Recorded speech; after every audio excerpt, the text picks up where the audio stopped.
Michelle, thank you very much for joining us. It's great having you on the show, and I'd love to learn more about your book. But just to get started, if you could share a bit of background about yourself for our audience. Sure. So I'm Michelle Seiler-Tucker, Mergers and Acquisitions Master Intermediary, certified Mergers and Acquisitions Professional, Senior Business Analyst, and a bunch more acronyms behind my name. I've been in this industry for a little over 20 years. Before this, the reason I got into M&A is I've always been an entrepreneur. I've owned many different businesses in different verticals. And I did get a job at one point from corporate America. I was recruited by Xerox and was promoted to regional vice president, over 100 salespeople. Realized very quickly that I did not want to stay in corporate America. So I started a franchise sales development consulting company and was equity partner with several franchisors, and ended up having so many buyers just kept coming to me asking me for existing businesses, and all we had was startup franchises. So that's really what inspired me to start my mergers and acquisitions firm nearly over 20 years ago. We specialize in buying, selling, fixing, growing companies. I partner with business owners, investing my money, core competency, resources. I fix their businesses, grow their businesses, put them on a build to sell model. I also buy businesses and flip them, and sell and merge. So usually I can typically close 98% of all offers I write. And on average, I obtain 20 to 40% higher selling price than what the business appraises for. I'm an international speaker and an author of a few different books. My latest book here is Exit Rich. Great, let's segue on that one. I'm guessing your experience has translated into a lot of the lessons in Exit Rich. So can you tell us, what is the book about? Sure. So Exit Rich is an Inc. original. So I'll tell you about some of the accolades. Number one, it's an Inc. original, endorsed by Steve Forbes. It says Exit Rich is a goldmine for entrepreneurs, as entrepreneurs leave way too much money on the sale of their business. And my co-author, have you heard of Sharon Lechter? Yep. She's my co-author. I'm waiting for that podcast host to say, no, I've never heard of Sharon. She was the author of Rich Dad Poor Dad with Robert Kiyosaki. And she's a CPA, a financial literacy expert. She writes the Mentor's Corner after each one of my chapters. And then Kevin Harrington, the original Shark on Shark Tank, wrote the foreword to Exit Rich. Exit Rich is a not New York Times, hoping for the New York Times, or a Wall Street Journal, and USA Today bestseller. And Exit Rich is not just about selling your business.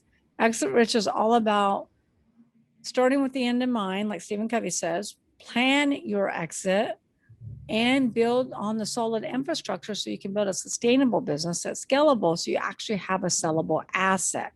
Steve Forbes says 80% of businesses will never sell. Those 80% of businesses that never sell, that should be a slap in the face for business owners to wake up and start planning your exit. The number one reason these businesses never sell is because business owners don't think about selling. They never plan for their exit strategy. And that's what Exit Rich is all about. I was going through the book, and I really like how you lay out the process and you have a framework. When you say planning your exit, what does that entail? So if I'm thinking, I want to sell my business, does that mean I set a plan for the next 2 years and I have to do these 5, 6 different things to get ready to sell? Well, that's a tough question because it depends upon where you're starting from, right? If you're a business owner and the business is 1,000% dependent upon you, a lot of entrepreneurs have created a glorified job, which they go to work at every day, versus a business actually works for them. So that's a hard question to answer because it really depends upon where you're starting from. But I would, number one, read Exit Rich, but you need to look at the infrastructure of the 6 Ps. And look at your business to see, do you have the right people in place? Do you have a management team? Can the business run without you? That's like one of the biggest steps. And take your business through the 6P infrastructure, and that will give you a better idea of your business. Is your business actually sellable right now? Plus, you need to do some soul searching. There's a whole chapter in my book called When's the Right Time to Sell Your Business? And I think it's chapter 2, but you need to do some soul searching and figure out, what's important to you. When do you want to sell? But go through the seller sanity check because you might say, gosh, I want to sell for $5 million, but your business is worth $1 million. So if you want to sell for $5 million and your business is worth $1 million, you got some work to do. If you want to sell for $5 million, your business is worth $6 million, then we can go ahead and get started and put it on the market today. So that's such a tough question to answer because it depends upon where you're starting from and what your objectives are. Usually from what you've seen, based on your experience, is it that people approach you when they're too early or at the right time? No, it's usually when they approach me during a catastrophic event has occurred, and that's number one. So think about this. Steve Forbes says 80% of businesses don't sell. That means you only have less than a 20% chance of success. Why is that? The number one reason is because business owners don't build a business that someone wants to buy. They don't think about selling until a catastrophic event occurs, internal or external. Internal could be health issues, partners disputes, divorce, death. External is this pandemic we're in. The worst time to sell your business is during a catastrophe because your business is typically trending downward. The best time to sell your business is when it's in its prime and thriving. So when do business owners come to me? Most of them will call me up and say, I'm going through a divorce, or my numbers are down because of the pandemic, or I was just diagnosed with something. I just had a lady call me from Texas and say, my husband dropped dead of a heart attack. Left me with a mountain of debt. Can you sell his business? And I'm like, let me look at it. Let me ask you some questions. We determined very quickly he had a job, not a business. There was nothing to sell. When he died, the business died. In order to maximize the value of your business and think about it more strategically, you mentioned the 6 P's framework. Can you tell me a little more about that? Sure. So the second most important reason why businesses don't sell is because business owners don't have a business. They have a job and a business is dependent upon them, and buyers aren't buying jobs. So first and foremost, you got to make sure you have a business. You got to have people. People is the first P. An owner that I was talking to today that has an online educational business, and they have all these products, and they've been in business for about 10 years. The problem is they have 0 employees, 0 subcontractors. It's that one owner, one partner. That owner is the face of the business. All the videos is that person's face. All the content is based upon that person. They create the content, they're the talent, they're everything. Is that a business to sell? Can that business be sold? Probably not. No, because there is no business. So I told them how they needed to stop and actually build a business. So number one is people. You got to have the right people in the right seats. And entrepreneurs, business owners need to work on the business, not in the business. You need to focus on your strengths, hire your weaknesses, get the right people in the right seats, and ask the who question. Who handles marketing, accounting, legal, banking, manufacturing, logistics, distribution, quality control, etc. The list goes on, right? Mm-hmm. The clue is you should never be next to the who, because we're trying to build the business to run without you. Then the second P is product. Product is huge. Product is your product, your service, your industry. You need to find out, is it on the way up or is it on the way out? Is it dying or thriving? Do you have an Amazon and you're in your prime? This is when you should be selling your business, when you're in your prime. Or do you have a Blockbuster and you're about to go out of business? And then the next one, the highest value driver is proprietary.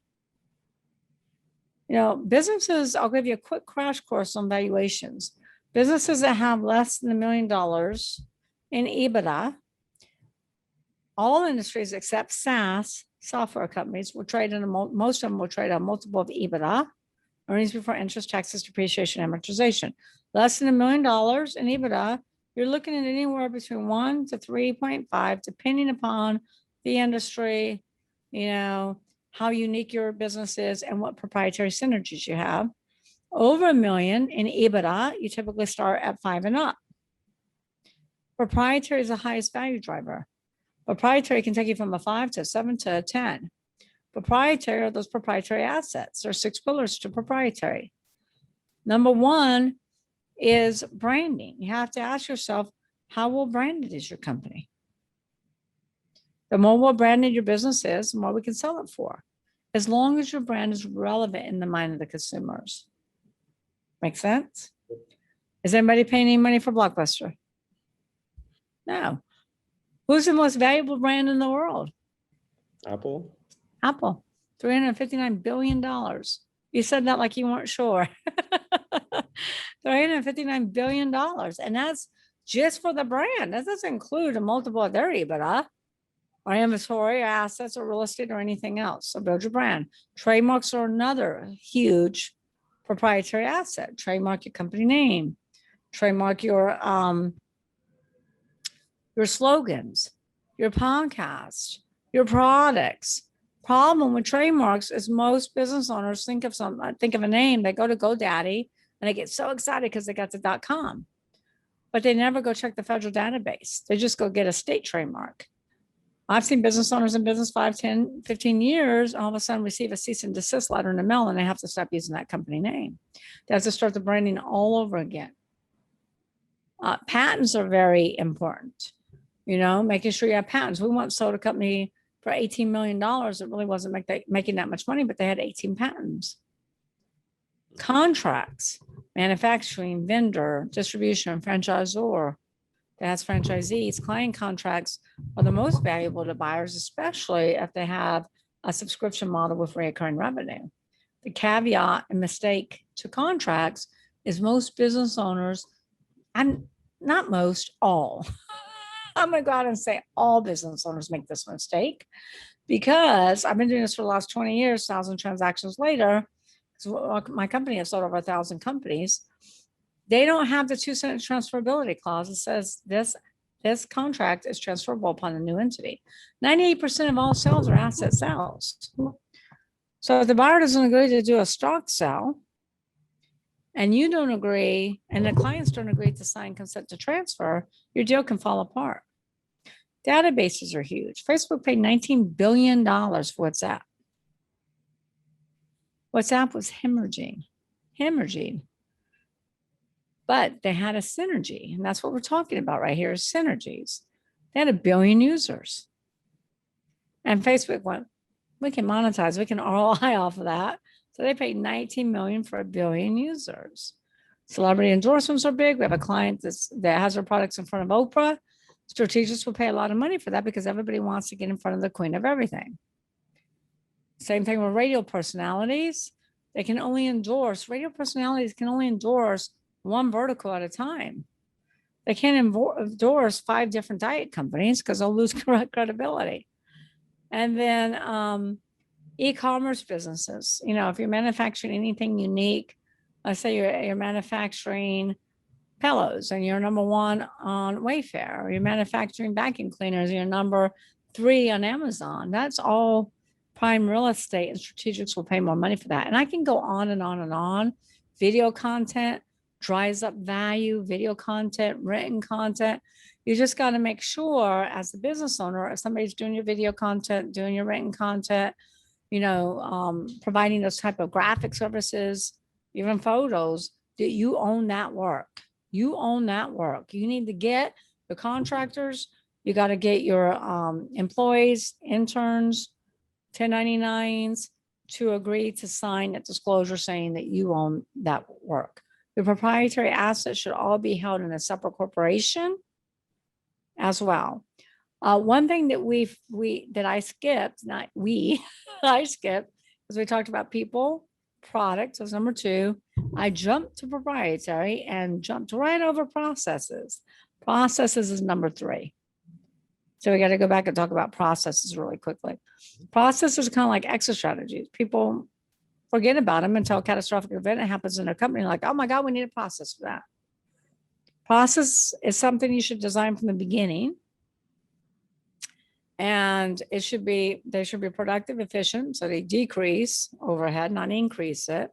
You need policy and procedure manuals, SOP checklists by department. Most importantly, you need to design your processes around the customer experience. What I mean by that is, have you ever been to the doctor, PK? Yep. Did you have to take time off from work or take time off from your company?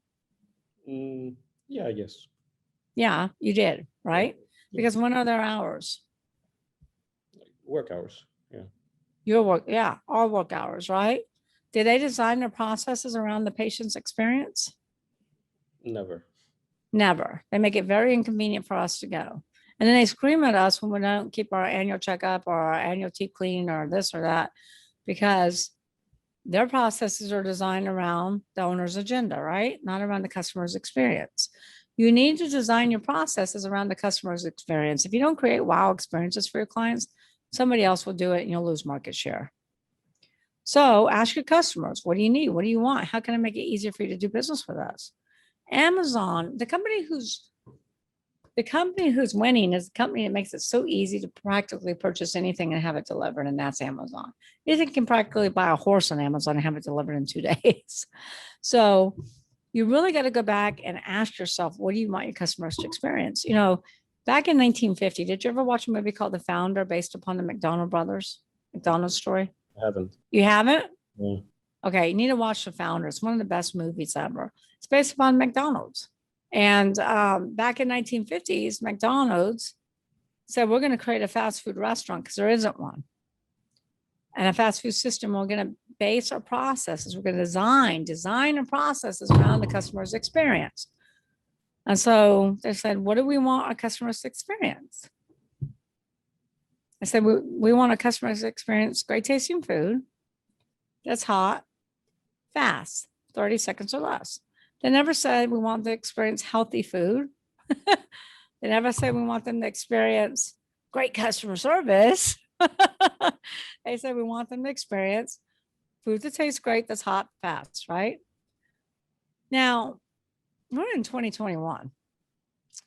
Those processes were designed in 1950. And even though they've been tweaked along the way, those processes designed around the customer experience is why you can eat at McDonald's anywhere in the world and get the same experience, right? So we got to go back to the basics and ask ourselves, what do we want our clients to experience?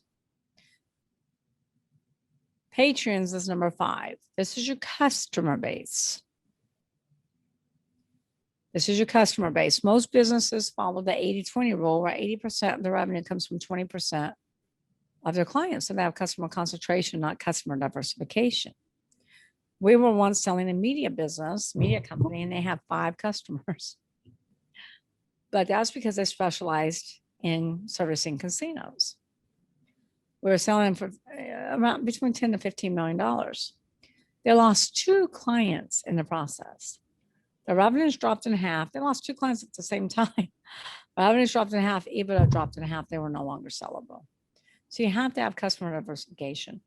Profits is the last P, the 6th P, the most important P to most entrepreneurs. The reason I put profits last is because lack of profits is never the problem. It's always the symptom of not operating one of the other 5 Ps. I have clients that come to me all the time and say, Michelle, I have a profit problem. I'm like, no, you have a process problem. No, you have an IP problem and you're getting sued. No, you have a people problem. So lack of profits is never the problem. It's always a symptom of. So that's the infrastructure of how to build a sustainable business that's scalable and sellable. Make sense? Yeah, it makes a lot of sense. I'm curious, of the people that come to you and it's a catastrophe, they're not ready, and you give them the advice, how many come back and they say, I took your advice and I did it? Have you ever watched a show called The Prophet with Marcus Lemonis on CNBC? No.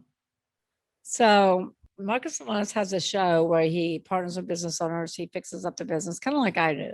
I partner with business owners. And he tells them what to do. A lot of cases, he'll change the name of the company. He'll refurbish the way the business looks. He'll change the signing, everything. He'll be gone for, 2 weeks, a month. He'll come back and the old sign is up. And they haven't done anything he told them to do. So I always say you'll never grow a business beyond what you grow the owner.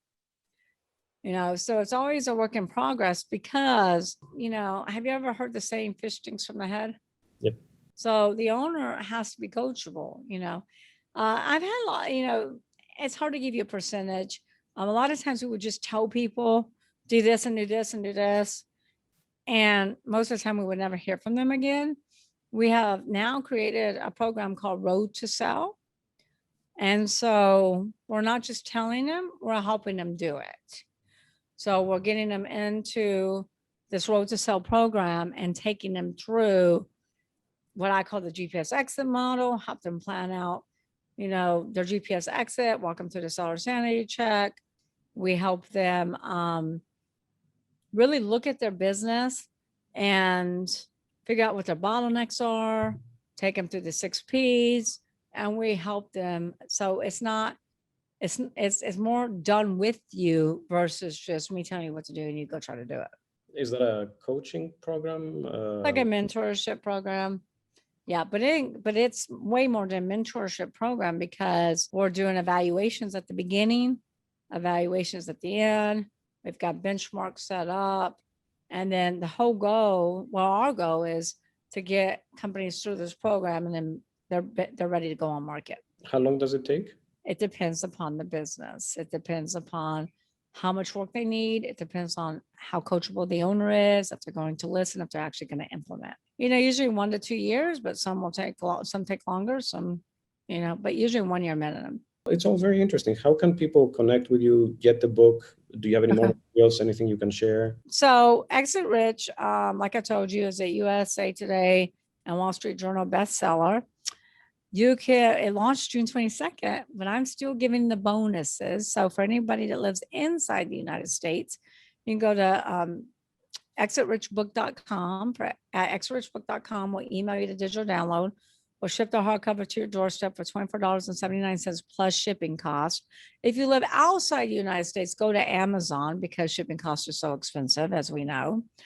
And we'll give you a lifetime membership to the Exit Rich Book Club. There we have video content, me doing deep dives in these different techniques and strategies that we've been discussing, that I've been training, you know, on in the last 20 years in the trenches, plus documents to operate your business and to sell your business. So we have sample employee handbooks, policy and procedure manuals, SOP checklists to sell your business, sample letter of intent, purchase agreements, due diligence checklists, closing documents. All the documents you need to operate and sell your business are here for your download and review. These documents will cost you over $50,000 if you wanted to recreate them with an attorney. I know because I've paid for them all. And then we're also providing a 30-day free membership into Club CEOs, which is an entrepreneurship mastermind where we really help business owners pivot and build that sustainable, scalable, sellable business, all at exitrichbook.com. If you do go to Amazon and order the book, because you don't live inside the United States, just email me the receipt and I'll still make sure you get the bonuses. And then our main website is seilertucker.com. And then connect with me on social media. I'm Michelle Seiler Tucker on Facebook, Twitter, Instagram. Connect with me on LinkedIn. Awesome. Thank you so much for sharing and for being with us. Thank you. Thank you for having me on.